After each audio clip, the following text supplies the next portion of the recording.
And now, the best 60-ish seconds of your week. And a lot has happened since we last spoke, because shortly after the best 60-ish seconds of your week, the media came out and said Joe Biden is declared the winner of the presidential election 2020.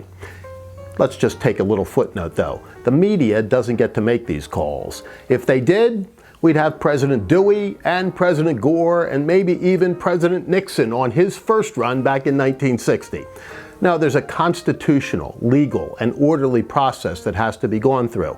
And it begins with Election Day and then the certification of the votes by the various states, culminating in the meeting of the Electoral College this year on December 14th. And then you have a president-elect. So let's let the legal wrangling continue. Let's let the thing play it out, because that's how we do things in America. By the rule of law, we don't fight these things out in the street as they do in other places, per Joe Lieberman, who was actually on that ballot in 2000. And Republicans had gains all over the place. Not only did they hold most of the Senate seats that they needed to, but despite the fact that billions of dollars were pumped into trying to defeat them, they picked up seats in the House, and in state after state, they made gains in legislatures and in state row offices, such as the Republicans did here in Pennsylvania, where they took 2 out of 3 for the first time since 1960. And now, all eyes turn to Georgia, where they will have a runoff on January 5th for 2 Senate seats. Unusual in its own right, because there's a special election as well as a regularly scheduled election in Georgia. Neither Republican candidate got to the threshold 50%. David Perdue got darn close. But because of the rules of Georgia, they have to now go to a runoff. And you can just imagine what it's going to look like in the Peachtree State over the course of the next few weeks.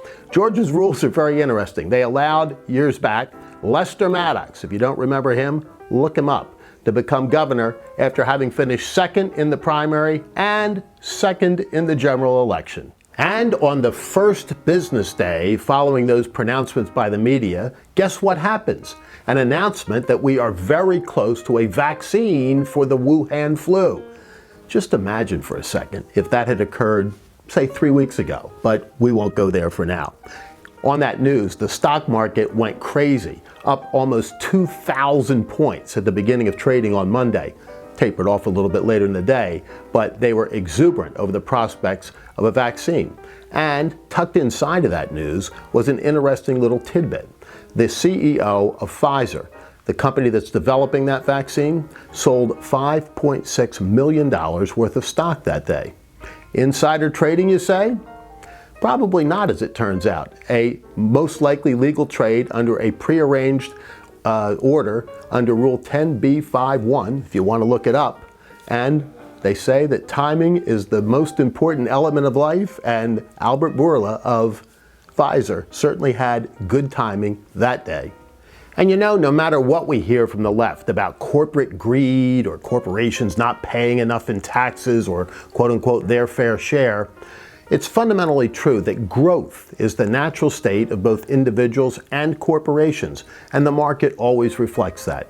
And if in point of fact we're going into a divided government, that also bodes well for the markets, because they seem to like divided government and the checks and balances which it brings. And so this week, the market had a very good week, not only on the strength of the news early in the week about the vaccine, but for some other factors that led it to close up 400 points on Friday at almost 29,500, approaching again record territory.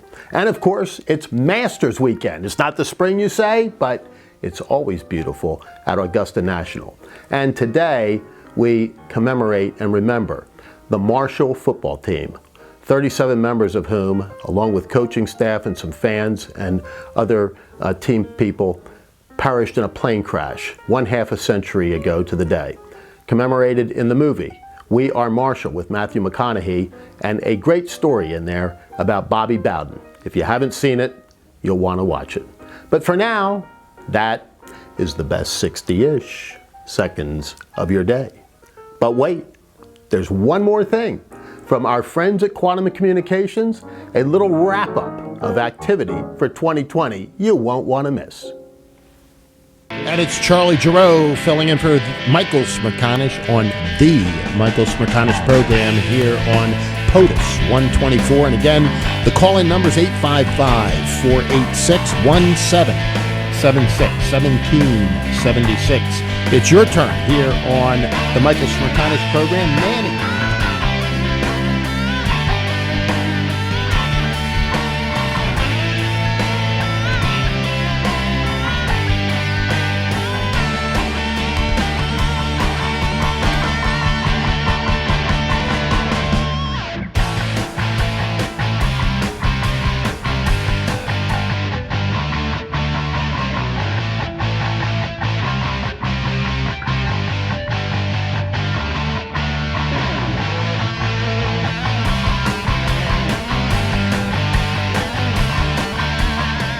Meanwhile, here at CPAC, we celebrate freedom and the opportunity for individuals to do better, be more prosperous, and the nation to be stronger, the world more secure.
Pennsylvania.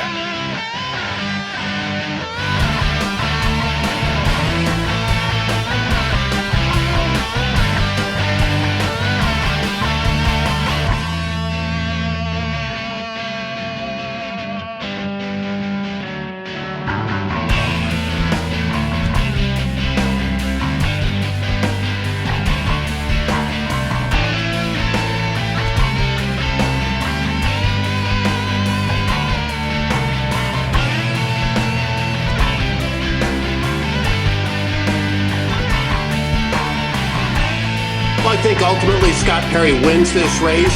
Where have things not changed for him? Well, he hasn't prepared. I mean, it doesn't take a mathematical genius at this point to figure that out. Voters don't want high taxes. They don't want overregulation. They want more freedom. I think there was a huge backlash against Tom Wolf and his overreaches during the pandemic.